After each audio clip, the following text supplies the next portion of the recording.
తాకట్లో ఉన్న మీ బంగారాన్ని విడిపించి ఆ రోజు ఆన్లైన్ రేటుకి కొంటాం. Sharma gold company.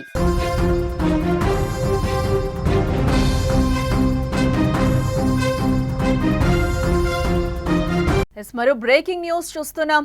రష్యాపై డ్రోన్ దాడులు కంటిన్యూ చేస్తుంది. ఉక్రెయిన్ ఏ మాత్రం కూడా తగ్గనని చెప్తోంది. ఏకంగా మాస్కోపైనే డ్రోన్లతో దాడి చేసింది. డ్రోన్లను రష్యా వాయుసేన అడ్డుకుంటున్న పరిస్థితి కనిపిస్తోంది. యుక్రెయిన్ దాడితో ఉనుకోవో అలాగే దొముడేదేవో క్లోజ్ చేసినట్టుగా రష్యా ప్రకటించింది. అజౌట్ రసాయనాల కర్మాగారంపై కూడా దాడి చేసింది యుక్రెయిన్. అలాగే మృతదేహాల అప్పగింతపై కూడా ఆలస్యం జరుగుతోంది. సరిహద్దుల్లో యుక్రెయిన్ సైనికుల భౌతికాయాలతో కంటైనర్లు నిలిచిపోయినట్లుగా మనకైతే సమాచారం అందుతోంది. మొత్తంగా ఎవరూ వెనక్కి తగ్గడం లేదని ఇక్కడ చెప్పుకోవచ్చు. ఇటు యుక్రెయిన్ అటు రష్యా ఇద్దరే ఒకరిపై ఒకరు వరుస దాడులతో యుద్ధాన్ని పీక్స్ కు చేర్చారు. ఆపరేషన్ స్పైడర్ వెబ్ తర్వాత యుక్రెయిన్ పై రష్యా భీకర్ దాడులతో విరుచుకుపడుతోంది.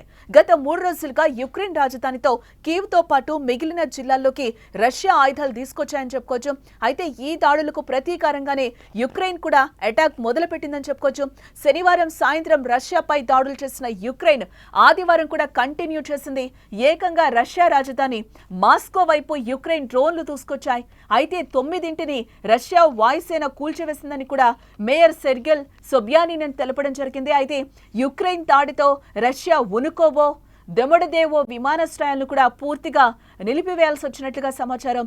విమానాశ్రయాల్లో విమానాలను నిలిపివేసినట్టు రష్యా పౌర విమానయాన సంస్థ రోసావియత్సియా తెలిపింది. అలాగే తులా రీజియన్లో ఉన్న అజౌట్ రసాయనాల కర్మాగారంపై కూడా యుక్రెయిన్ డ్రోన్ దాడి చేసినట్లుగా మనకి కనిపిస్తోంది. ఏ కారణంగా కొద్దిసేపు మంటలు కూడా వ్యాపించాయి. ఇందులో 2 గాయపడిన పరిస్థితి కూడా అక్కడ కనిపిస్తుందని చెప్పుకోవచ్చు. అక్కడ మనం చూడొచ్చు విజువల్స్ లో కూడా డ్రోన్స్ ఏ విధంగా పేలుతున్నాయో కూడా మనకి ఇక్కడ క్లియర్ గా కనిపిస్తున్న పరిస్థితి అయితే మనకి ఇక్కడ క్లియర్ గా కనిపిస్తోంది. నువ్వు మా రాజధానిని కొడితే మేము మీ రాజధానిని కొడతామని కూడా టచ్ చేస్తాం అనే రీతిలో జెలెన్స్కీ మాస్కో పైకి డ్రోన్లను పంపి మరోసారి రష్యాను రెచ్చగొట్టే ప్రయత్నం చేశారు. ఇప్పటికే యుక్రెయిన్ చేసిన ఆపరేషన్ స్పైడర్ వెబ్ దాడికి రగిలిపోతున్న పుతిన్ మళ్లీ దాడుల నేపథ్యంలో ఇక ఆలోచించే పరిస్థితి కూడా ఉండదని కూడా యుద్ధ నిపుణులు అంచనా వేస్తున్న పరిస్థితి కనిపిస్తుంది. ఒకవైపు జెలెన్స్కీ యుద్ధం ఆపాలని కోరుతున్న పరిస్థితి. అందుకోసం ప్రపంచ దేశాలు ముందుకు రావాలని పుతిన్తో మాట్లాడాలని వేడుకుంటున్నారు. గతంలో కూడా మనం చూసాం ట్రంప్ మాట్లాడినప్పుడు కూడా పుతిన్ ఒప్పుకొని పరిస్థితి అయితే కనిపించింది. ఖచ్చితంగా మేము దాడి చేస్తాము, ప్రతీకార చర్యలు తీర్చుకుంటామని కూడా గతంలో పుతిన్ చెప్పిన పరిస్థితి కనిపిస్తోంది. మా మీద ఉగ్ర దాడి చేస్తోంది అని కూడా ఆయన చెప్పిన పరిస్థితి, పుతిన్ చెప్పిన పరిస్థితి కనిపిస్తోంది.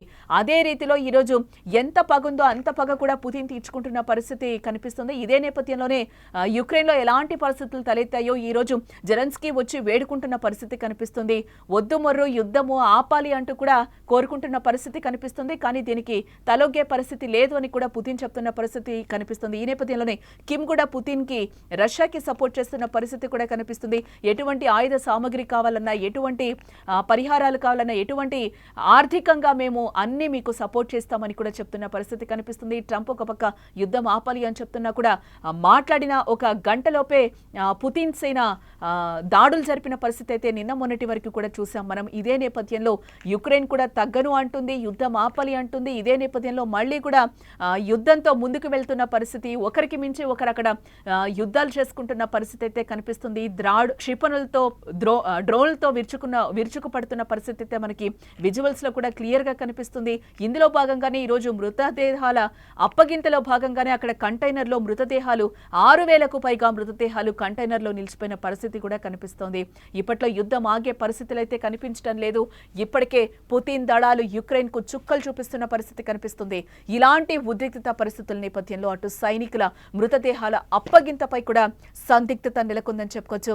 రష్యా యుక్రెయిన్ మధ్య ఇటీవల జరిగిన చర్చల్లో 6,000 మంది సైనికుల మృతదేహాల అప్పగింతపై అంగీకారం జరిగి అది ముందుకు సాగడం లేదు.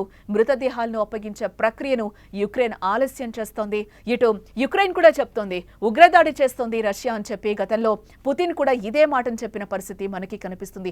ఈ నేపథ్యంలోని ఇద్దరి మధ్య కూడా మాట పెరిగి ఇంకా చర్చలు, శాంతి చర్చలకైతే ఇటు పుతిన్ కూడా ఒప్పుకొని పరిస్థితి కనిపిస్తుంది. ఇదే నేపథ్యంలో ఈ రోజు జెలెన్స్కీ చూసుకుంటే మనం జెలెన్స్కీ చర్చలకు రావాలి, అన్ని కూడా మిత్ర దేశాలు రావాలి అని పిలుస్తున్న పరిస్థితి కనిపిస్తుంది. కనిపిస్తుంది. అందరూ పుతిన్తో మాట్లాడాలని కూడా ఈరోజు జెలెన్స్కీ వేడుకుంటున్న పరిస్థితి కనిపిస్తుంది. యుద్ధము దాదాపు స్టార్ట్ అయ్యి కూడా 2-3 సంవత్సరాలు కావస్తుంది. ఇందులో చాలా మంది చిన్నారులు కూడా చనిపోయారని చెప్పి కూడా జెలెన్స్కీ చెప్తున్న పరిస్థితి కనిపిస్తుంది. ఏదేమైనా కూడా మొత్తానికి యుద్ధం ఆపే పరిస్థితి లేదు అని కూడా పుతిన్ చెప్తున్న పరిస్థితి కనిపిస్తుంది. ఈ నేపథ్యంలోనే యుక్రెయిన్ మళ్లీ దాడి చేసింది. ఆ దాడిలో కూడా ఈ రోజు 2 గాయపడిన పరిస్థితి కనిపిస్తుంది. ఇప్పటికే 1212 మృతదేహాలతో కూడిన కంటైనర్లను యుక్రెయిన్ కు రష్యా పంపించగా ఆ కంటైనర్లను సరిహద్దులోనే నిలిచిపోయిన పరిస్థితి అక్కడ కనిపిస్తుంది. అయితే రష్యా ఆరోపణను మాత్రం యుక్రెయిన్ ఖండిస్తున్నట్లుగా తెలుస్తుంది. యుద్ధ ఖైదీల అప్పగింత జాబితాలను రష్యా పంపించలేదని కూడా ఆరోపిస్తుంది. 2 దేశాల మధ్య తాజా పరిణామాలు మాత్రం ప్రపంచాన్ని ఆందోళనకు గురి చేస్తున్నట్లుగా మనకి ఇక్కడున్న విజువల్స్ అన్ని చూస్తే కూడా అర్థమవుతోంది.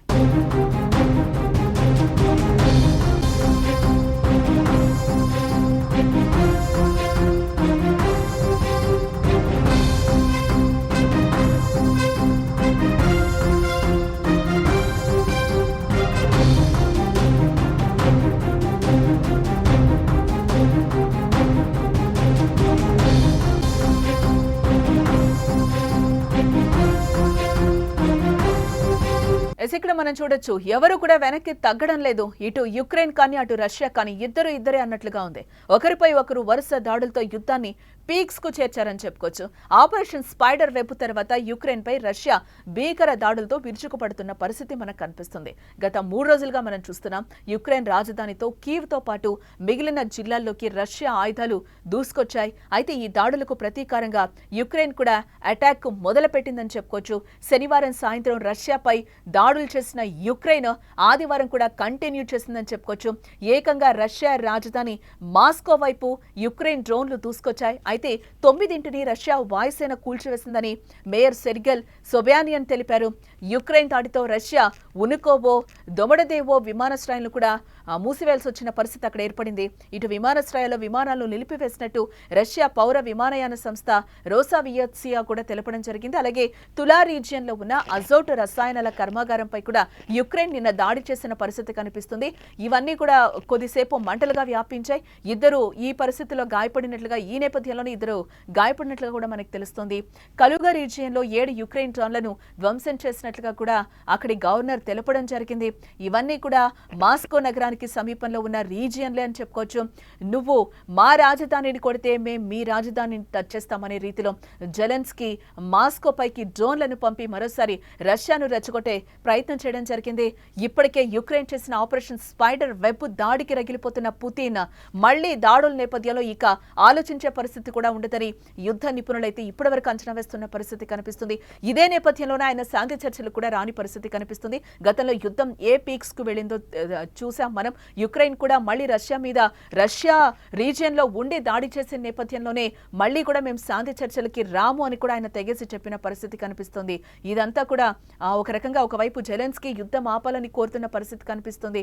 అందుకోసం ప్రపంచ దేశాలన్నీ కూడా ముందుకు రావాలని, పుతిన్తో మాట్లాడాలని కూడా వేడుకుంటున్న పరిస్థితి కనిపిస్తుంది జెలెన్స్కీ. ఇటు మరోవైపు మాత్రం రష్యాపై దాడులు చేయడంతో ఇప్పట్లో యుద్ధం ఆగే పరిస్థితులు లేవు. అక్కడ ఆ పరిస్థితులు కూడా కనిపించడం లేదు. ఇప్పటికే పుతిన్ దళాలు యుక్రెయిన్ కు చుక్కలు చూపిస్తున్నాయి. ఇలాంటి ఉద్రిక్త పరిస్థితుల నేపథ్యంలో అటు సైనికుల మృతదేహాల అప్పగింతపై కూడా సందిగ్ధత నెలకొందని చెప్పుకోవచ్చు మనం. రష్యా యుక్రెయిన్ మధ్య ఇటీవల జరిగిన చర్చల్లో 6000 మంది సైనికుల మృతదేహాల అప్పగింతపై అంగీకారం జరిగింది. అది ముందుకు సాగడం లేదు. ఈ నేపథ్యంలోనే అక్కడ విజువల్స్ లో కూడా మనం చూస్తున్నాం. కంటైనర్స్ లో మృతదేహాలన్నీ కూడా ఉండిపోయినట్లుగా మనకి తెలుస్తోంది. ఇవి ఇచ్చిపుచ్చుకునే దాంట్లోనే గొడవ కూడా ఇంకా ఎక్కువైందని చెప్పుకోవచ్చు. 6000 మృతదేహాలు అక్కడే ఉండిపోయాయి. కంటైనర్స్ లో నిలిచిపోయిన పరిస్థితి కనిపిస్తుంది. ఆ కంటైనర్స్ కూడా మనం సుమన్ టీవీ స్క్రీన్ మీద అయితే విజువల్స్ రూపంలో క్లియర్ గా మనకైతే కనిపిస్తుంది. అక్కడ ఎటువంటి పరిస్థితులు నెలకొన్నాయి, ఏమైంది అనేది కూడా మనం అక్కడ చూడొచ్చు. మృతదేహాలను అప్పగించే ప్రక్రియను యుక్రెయిన్ ఇప్పటికే ఆలస్యం చేస్తోంది అని చెప్పి కూడా రష్యా అధికారులు ఆరోపిస్తున్నారు. ఇప్పటికే 1212 మృతదేహాలను కూడిన కంటైనర్లను యుక్రెయిన్ కు రష్యా పంపించగా ఆ కంటైనర్లు సరిహద్దుల్లోనే నిలిచిపోయిన పరిస్థితి కనిపిస్తుంది. అయితే రష్యా ఆరోపణలను మాత్రం యుక్రెయిన్ ఖండిస్తున్నట్లుగా మనకి తెలుస్తోంది. యుద్ధ ఖైదీల అప్పగింత జాబితాలను రష్యా పంపించలేదని ఆరోపిస్తోంది. 2 దేశాల మధ్య తాజా పరిణామాలు మాత్రం ప్రపంచాన్ని ఆందోళనకు గురి చేస్తున్నాయని చెప్పుకోవచ్చు.